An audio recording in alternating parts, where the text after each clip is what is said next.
let's get started. We're going to talk about the historical anxiety about democracy. So let's just rewind to the 1800s, early 19th century. Democracy, as we take it for granted today, was not always a given. In fact, it was something people were genuinely terrified of. And it wasn't just the monarchs or aristocrats, it was also feared by philosophers, political leaders, and even ordinary citizens who worried about what would happen if everybody got a say. Just envision you're sitting in Parliament in 1866 and you're part of the wealthy elite in Britain. You've been raised to believe that you're the natural caretaker of society, okay? You own land, you have a classical education, you understand how money and law work, allegedly. And then someone comes along and says, hey, maybe we should let working class men vote. To you, this feels like handing over the keys to, say, the family car to somebody who has never driven in their life or doesn't have a license. Back to 1866, Robert Lowe, prominent figure during this time, was one of those members of Parliament. He gave a speech that really captured this anxiety about democracy and the working class having the right to vote. He warned that if working class men were allowed to vote, they'd soon realize that they were the majority, and they would use that to take property from the wealthy minority. He basically pictured a scenario where Parliament would be hijacked, wealth redistributed, and the entire political order would be overturned. That fear isn't totally irrational if you picture it. If you suddenly give political power to a majority that has been exploited and excluded for a long time, why wouldn't they use that as an opportunity to shift resources, to take the power into their own hands? That just seems like common sense. History did not play out that way.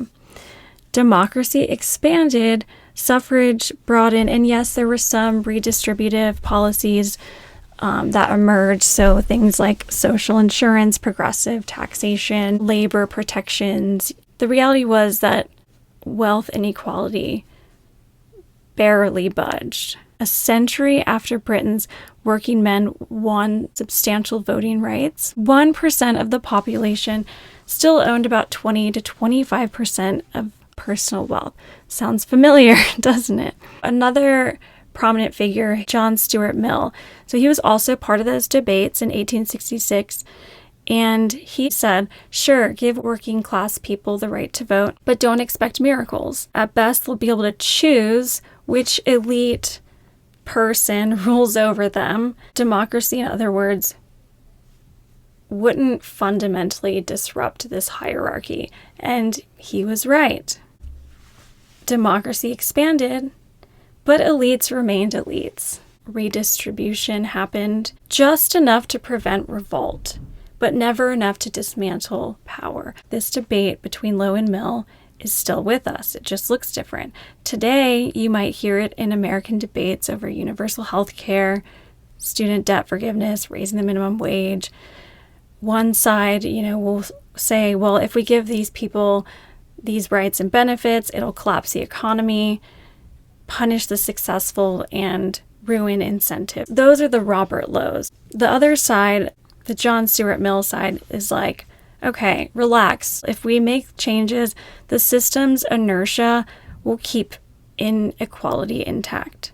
So why didn't Lowe's fear come true? Why didn't democracy radically redistribute wealth? A lot of political scientists and historians have speculated and given theories and explanations. So one is that elites learned to form coalitions with the middle class to prevent them from siding with the poor. The wealthy participated more in politics so that they could keep their grip and power.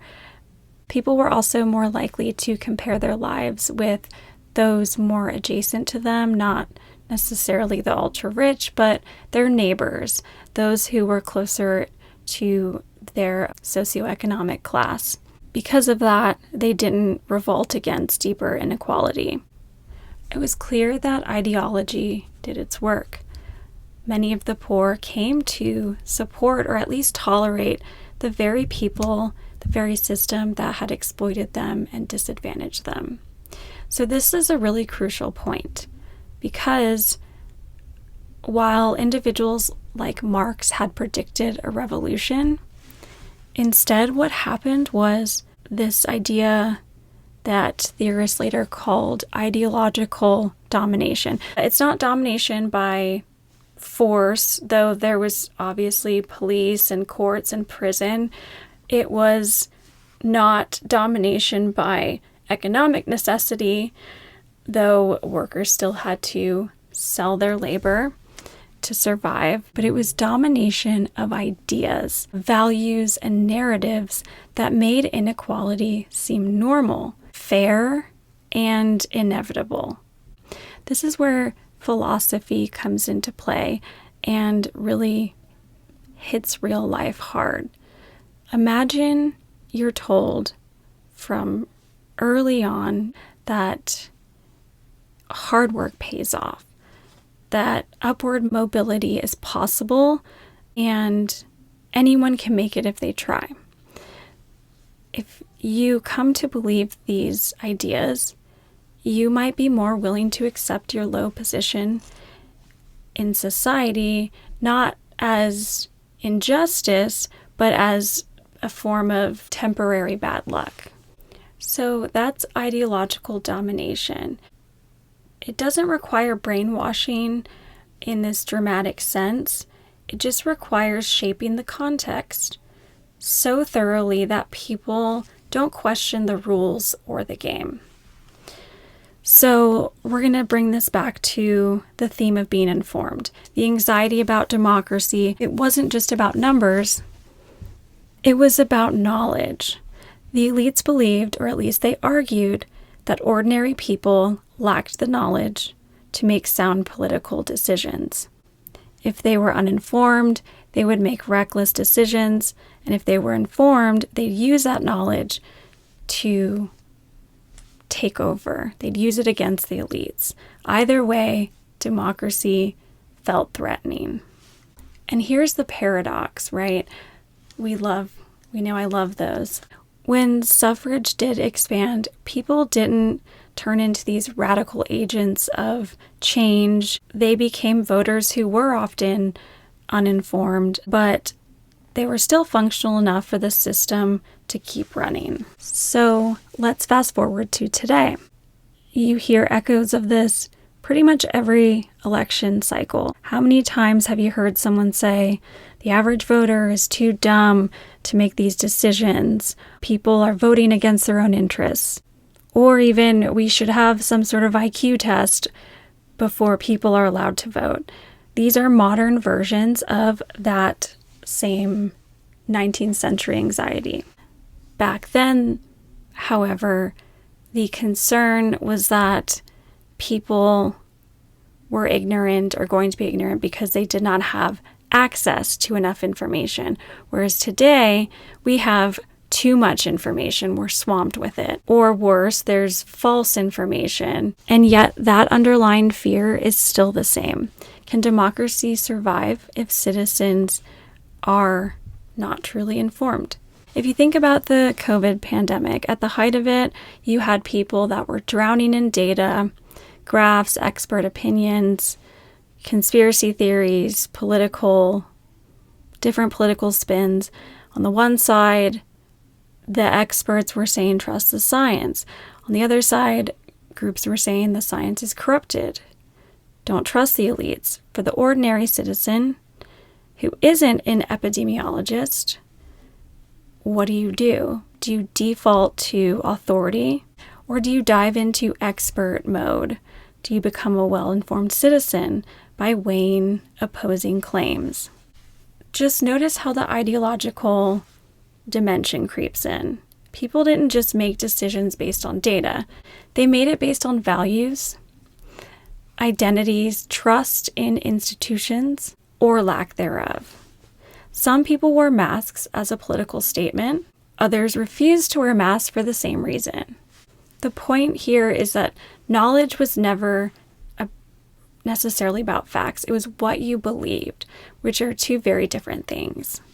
If you think about issues today, maybe people who still believe the earth is flat, or even progressive activist networks, they don't just disagree on policies, they disagree on the facts themselves. And that's destabilizing to elites. It undermines the idea of one shared, informed reality. I really believe that the historical anxiety about democracy is really the root or seed of our current crisis. It's not just about who gets to vote, it's who gets to define what counts as being informed. So let's bring this back to the present again. In the 2024 US election cycle, we saw deep fakes, circulating of candidates, false headlines spreading faster than people could keep up with or be able to try and fact check. Also, AI commenting and responding to different posts. So it's a lot. And then you had voters openly saying that they don't know what's real anymore. When you think back to Robert Lowe, that is sort of a new version of what he feared. Not that the masses will vote themselves rich or into power, but that they'll vote based on conspiracies, illusions, or exhaustion. But John Stuart Mill's realism still very much applies here. Maybe it's that the masses don't change much at all. Maybe what happens is they just pick between elites, not based on policy mastery, but kind of who they vibe with, who they identify with, and more from an emotional decision-making process. If that's the case, democracy just kind of continues to limp along, and it's not because citizens are truly informed, but because they're just informed enough to play the game. The anxiety about democracy has always been tied to anxiety about information. Who has it, who doesn't, and what those who have it will do with it. In the 1800s, the fear was ignorance and redistribution of wealth, resources. Today, the fear is misinformation and manipulation. But the heart of the issue has not changed. Democracy runs on the fragile hope that people are informed just enough to steer the ship without capsizing it. So we're going to wrap up here this section because I have 10% battery. Hopefully some of that historical content was interesting to you all. The next episode, we're going to get more into Alfred Schultz. He wrote Well-Informed Citizen. I hope everyone enjoyed this episode. If you stuck through till the end, good job. Feel free to ask questions or add any information or thoughts that you think would be helpful or good to add to the conversation. All right. Thanks so much, guys. Take care.